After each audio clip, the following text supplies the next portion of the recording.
Welcome to my exam review point में आपका स्वागत है। तो फ्रेंड बात करते हैं आज की इस वीडियो में एमपी टेट बार 3 एग्जाम एनालिसिस 9 अक्टूबर के फर्स्ट शिफ्ट के एकदम रियल क्वेश्चन मिल चुके हैं फ्रेंड। 100% एकदम रियल क्वेश्चन है जितने भी मैं आपके सामने क्वेश्चन लेके आ रहा हूँ।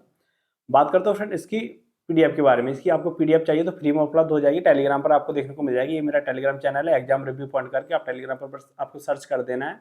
यहाँ पर इस तरह से मेरा चैनल है, यहाँ पर आपको पूरी पीडीएफ देखने को मिल जाएगी जो मैं आपको ये एनालिसिस करा रहा हूँ। इसके अलावा जितने भी मेरे क्वेश्चन आएंगे मेरे पास, तो मैं सारे क्वेश्चन यहाँ पे आपको टेलीग्राम पर डाल दूंगा। ओके, चलिए बात करते हैं इसके अलावा। आज जिन्होंने क्वेश्चन बताया इनको बहुत बहुत धन्यवाद है फ्रेंड। सबसे पहले मैं आपको बता देता हूँ, साक्षी है जो गुना से, इनके 83 नंबर आए हैं, 83 नंबर हैं साक्षी गुना से, इनको बहुत बहुत धन्यवाद है, इन्होंने क्वेश्चन बताए। इसके अलावा बात करते हैं फ्रेंड्स राधा, राधा के नंबर 82 आए, विंड मध्य प्रदेश से है, तो इनको बहुत बहुत धन्यवाद है, इनके 82 नंबर हैं और इन्होंने पूरे क्वेश्चन बताए। इसके बाद एक राहुल है, राहुल के 92 नंबर है, ग्वालियर से, इनको बहुत बहुत धन्यवाद है। उसके अलावा आरती है, आरती के नंबर 97 है जो इंदौर से, इनको बहुत बहुत धन्यवाद है। और एक रेखा है, रेखा गुप्ता है, इनके नंबर 87 है जो निवाड़ी से है, इनको बहुत बहुत धन्यवाद है। सभी लोगों ने मुझे क्वेश्चन बताया, मैंने उनका स्कोर भी पूछा। ओके, चलिए बात करते हैं फर्स्ट क्वेश्चन। फर्स्ट क्वेश्चन पूछा था जीएसटी का फुल फॉर्म क्या है। तो फ्रेंड बात करते हैं, जीएसटी का फुल फॉर्म है गुड्स एंड सर्विस टैक्स। तो राइट आंसर हो जाएगा गुड्स एंड सर्विस टैक्स। का इतिहास कैसे, पहले फ्रांस में 1954 में टैक्स व्यवस्था के रूप में लागू किया गया था और बाद में इसे Australia, Canada, United kingdom, Spain, दक्षिण कोरिया और वियतनाम जैसे आदि देशों में लागू किया गया। तो राइट आंसर हो जाएगा इसका गुड्स एंड सर्विस टैक्स। बात करते हैं भारत में कब लागू हुआ था, तो राइट आंसर हो जाएगा 2017 को हुआ था। और सबसे पहले कौन सा राज्य है, तो असम राज्य हो जाएगा। ओके, बात करते हैं सेकंड क्वेश्चन आया था, चंद्रगुप्त मौर्य के समय कौन भारत आया था। तो फ्रेंड बात करते हैं चंद्रगुप्त मौर्य के समय यूनानी राजदूत मैग्नेस्थनीज भारत आया था। तो राइट आंसर हो जाएगा मैग्नेस्थनीज, उनके दरबार में आया था। वह सेल्यूकस निकेटर का राजदूत था और जिसने चंद्रगुप्त मौर्य को संधि करने के बाद वह अपना दूत भेजा था। तो राइट आंसर हो जाएगा मैग्नेस्थनीज। ओके, इसके अलावा नेक्स्ट क्वेश्चन आया था कि महाजनपद काल में कब से कब तक रहा है। तो फ्रेंड बात करते हैं महाजनपद काल मोटे तौर पर ईसा पूर्व 6वीं शताब्दी से लेकर 4वीं शताब्दी ईसा पूर्व तक रहा है। इसमें 16 शक्तिशाली राज्य और कुलीन गणराज्य अस्तित्व में आए थे। इस काल में शुरुआत उत्तर वैदिक काल के अंत में हुई थी और इसमें भारत के दूसरे शहरीकरण का और दौर रखा गया था। साथ ही बौद्ध और जैन धर्म के श्रमण आंदोलन में उदय हुआ था।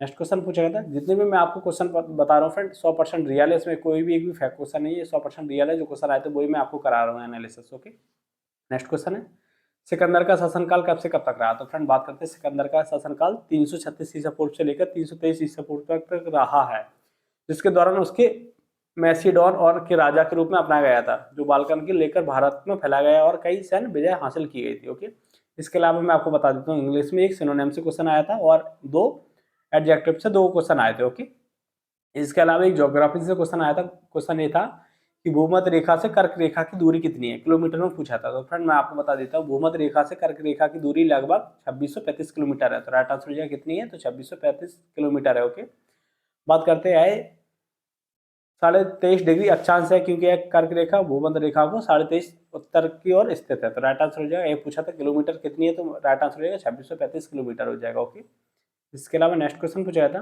नेक्स्ट क्वेश्चन से पहले मैं आपको बता देता हूँ, इसकी पीडीएफ में आपको फ्री में उपलब्ध करा दूंगा और सारे क्वेश्चन में जितने भी मेरे क्वेश्चन बाद में भी आएंगे तो मैं सबको आपको भेज दूंगा यहाँ पर अपने टेलीग्राम चैनल पर।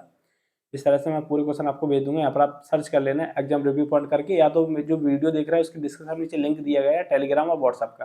तो टेलीग्राम पर आप जाकर जुड़ जाइए, वहाँ पर आपको पूरे क्वेश्चन और पीडीएफ आपको देखने को मिल जाएगी टेलीग्राम पर। ओके, इसके अलावा बात करना चाहता हूँ नेक्स्ट क्वेश्चन था। नेक्स्ट क्वेश्चन पूछा गया था G8 से G7 हो गया था, कौन से देश उसकी सदस्यता त्याग दी थी, कौन से देश ने उसकी सदस्यता त्याग दी थी G8 से G7। तो बात करते हैं फ्रेंड G8 से G7 होने के कारण रूस की क्रीमिया, तो राइट आंसर है रूस पर कब्जा किया गया था, जिसके कारण 2014 में रूस को G8 से निलंबित कर दिया गया था और G8 से G7 बना गया था। तो राइट आंसर हो जाएगा रूस।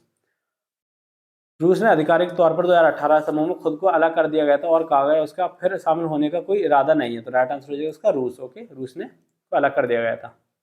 इसके अलावा नेक्स्ट क्वेश्चन था HRA हिंदुस्तान रिपब्लिकेशन एसोसिएशन कौन नहीं था, इसमें इनमें से कौन शामिल नहीं था, इस तरह से क्वेश्चन आया था। तो फ्रेंड मैं आपको बता देता हूँ, हिंदुस्तान रिपब्लिकेशन एसोसिएशन में भगत सिंह ने और राजगुरु दोनों सदस्य थे। हालांकि दोनों सदस्य HRS की हिंदुस्तान रिपब्लिकेशन एसोसिएशन के सदस्य के रूप में जाने जाते थे। जाने के बाद HRA के बाद भी यह रूप था। चंद्रशेखर आजाद ने सुखदेव और जय गोपाल को भी इसे एसोसिएशन का सदस्य बना लिया था।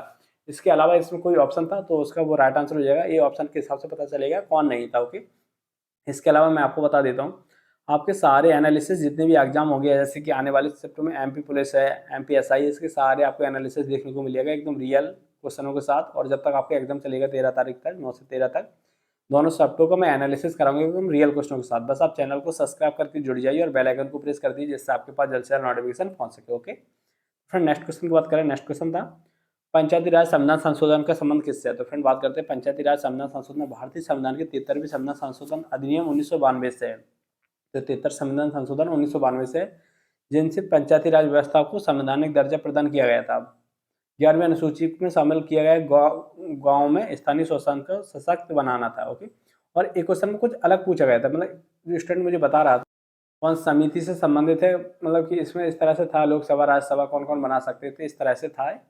मुझे पूरा क्वेश्चन नहीं मिला, लेकिन 73वें संविधान संशोधन से क्वेश्चन आया था। ओके, इसके अलावा बात करता हूँ, नेक्स्ट क्वेश्चन था, एक व्यंजन से संबंधित था। व्यंजन जो साइंस का क्वेश्चन था वो व्यंजन से संबंधित एक क्वेश्चन आया था। वो क्वेश्चन मुझे नहीं पूरा पता चला, लेकिन व्यंजन से संबंधित आया था।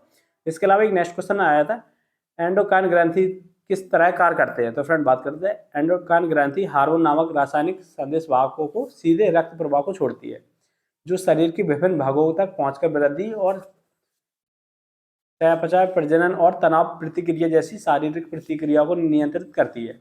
ये ग्रंथि नलीहीन होती है और यह अपने उत्पादों को नलिकाओं को बजाय सीधे रक्त में स्रावित करती है। ओके, इसके अलावा एक विभवांतर से क्वेश्चन आया था साइंस में, विभवांतर से आया था। एक क्वेश्चन आया था चुंबकीय क्षेत्रफल से, साइंस में चुंबकीय क्षेत्रफल से। तो बात करते हैं फ्रेंड्स, चुंबकीय क्षेत्रफल एक आदर्श ऊर्जा क्षेत्र है जो कि गतिमान विद्युत आवेशों को चुंबकीय पदार्थों के आसपास मौजूद होते हैं, जिससे यह अन्य चुंबकीय पदार्थों पर बल लगता है। यह एक सदिश राशि है, जिसका अर्थ है कि इसकी परिमाण, तीव्रता और दिशा दोनों होती है। चुंबकीय क्षेत्र में टेस्ला या गॉस पर मापा जाता है। ये भी पूछा जा सकता है किस पर मापा जाता है, तो टेस्ला पर मापा जाता है। ओके, ये साइंस के क्वेश्चन थे। इसके अलावा मैं बात करता हूँ, एक क्वेश्चन आया था वनस्पति से संबंधित, एक क्वेश्चन आया था साइंस में, और एक परमाणु से क्वेश्चन आया था। परमाणु से संबंधित कुछ क्वेश्चन था जो मुझे नहीं मिला। अगर आप लोगों का एग्जाम हो गया हो तो मुझे आप क्वेश्चन सेंड करिए इस तरह से। ओके, इसके अलावा बात करना चाहता हूँ, क्वेश्चन था, एक पैसेज आया था 5 नंबर का इंग्लिश में, ये मैंने हिंदी में टाइप कर दिया, सॉरी उसके लिए। 5 नंबर का एक पैसेज आया था। ओके, 5 नंबर का एक पैसेज था। इसके अलावा बात करते हैं हिंदी में क्या क्या आया, मैं आपको बता देता हूँ। हिंदी में संदेश से क्वेश्चन देखने को मिला, वर्णमाला से देखने को मिला, प्रत्यय से क्वेश्चन आया था, उपसर्ग से नहीं आया था लेकिन प्रत्यय से आया था, समास से आया था, पद्यांश से आया था, वाच्य से आया था, और एक शब्द में अनेक शब्द से आया था, और एक वो विलोम शब्द से आया था। ये मुझे स्टूडेंट ने बताया। अब इसके अलावा जो भी कुछ हो मैं आपको बता देता हूँ। यहाँ से एक क्वेश्चन आया था, एक इसमें अनेक शब्द से आया था, एक वो आया था। लेकिन इतने भी मुझे जो क्वेश्चन है मेरे पास हिंदी के अगर आएंगे तो मैं आपको लिख लिख के टेलीग्राम पर भेज दूंगा। ओके, इसके अलावा एक जीके क्वेश्चन आया था, पंजाब में कौन सा मगध वंश है? तो राइट आंसर रहेगा मद्र वंश है। कौन सा है? मद्र वंश है। तो यही क्वेश्चन था, ऑप्शन में यही था मद्र वंश, तो राइट आंसर रहेगा मद्र वंश। पंजाब में कौन सा मगध वंश है? तो मद्र वंश है। ओके, इसके अलावा एक G20 से क्वेश्चन आया था, G20 किसके लिए बनाया गया है, इस तरह से आया था। तो फ्रेंड बात करते हैं, G20 का कोई स्थायी मुख्यालय या सचिवालय नहीं है, यह बल्कि रोटिंग प्रेसिडेंसी घूर्णनशील अध्यक्षता वाला एक समूह है, जिसकी अध्यक्षता हर साल अलग अलग सदस्य करते हैं।